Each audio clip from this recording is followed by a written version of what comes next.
that in Psalm 119, the portion designated as Samekh, verse 113 to verse 120, it's on your left ear, and I'll read it.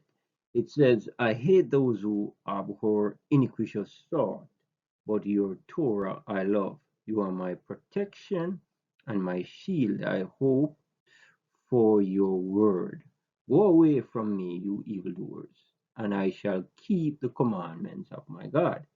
Support me as your word, and I shall live, and do not put me to shame because of my hope.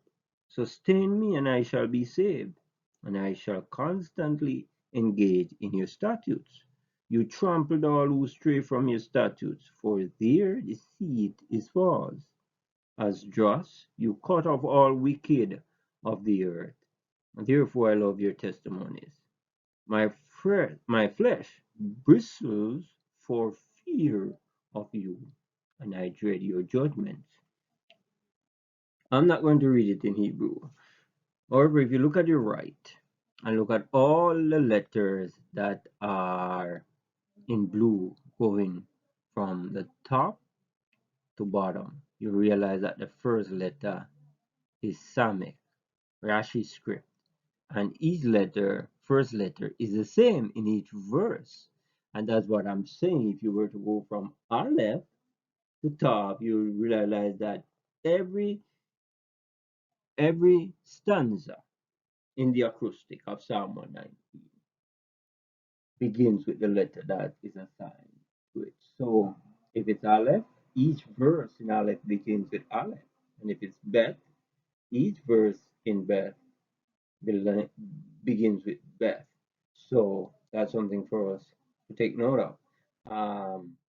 The Samekh symbolism and meaning. It says that Samekh is a symbol of support, protection, and memory. It means to lean upon, to support, to uphold. And that,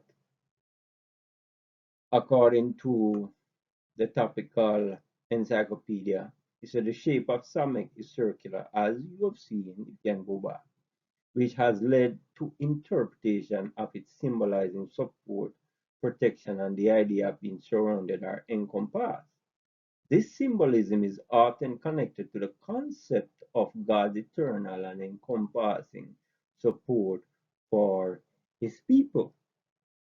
The circular form can also represent the idea of cycles, continuity, and completeness, reflecting the eternal nature of God and his creation. And I said that is taken from the topical encyclopedia, and see I put it in inverted commas. Now, if you were to read the Bible from Genesis to Revelation, you see that God is a protector of his people. He's one of support, and one we can lean upon, and he's one who upholds us. The Bible is replete with inferences of making reference to God being a protector. Psalm 27, verse 1, it said, the Lord is my light and my salvation, whom shall I fear? The Lord is the strength of my life, of whom shall I be afraid? When the wicked, even my enemy, comes upon me to eat up my flesh, they stumbled and fell. The Bible even said in the very psalm there, though war shall arise, in this I will be confident. It tells you right then and there that God is the one who supports his people. God is the one who protects his people. God is the one whom you can lean upon.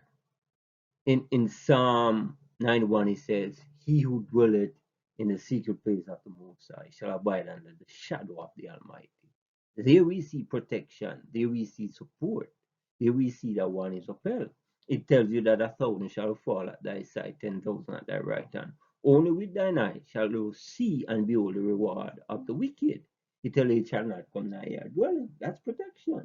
It tells you in the last verse, he shall give his angel charge over thee to keep thee in all thy ways, lest thou dash thy foot against a stone. A psalmist in one psalm and tells you that the Lord is my refuge. and my strength a very present help in time of trouble. Therefore will we not fear, though the earth be removed and cast into the midst of the sea. So the Bible, and especially Psalm, it is filled with references of God being support, a symbol of protection, one whom we can lean upon, and one who opposes us, and one who keeps us. And when it touches memory, we see that God, He never forgets. It tells you in Isaiah that He faints, He's not weary, and He faints not.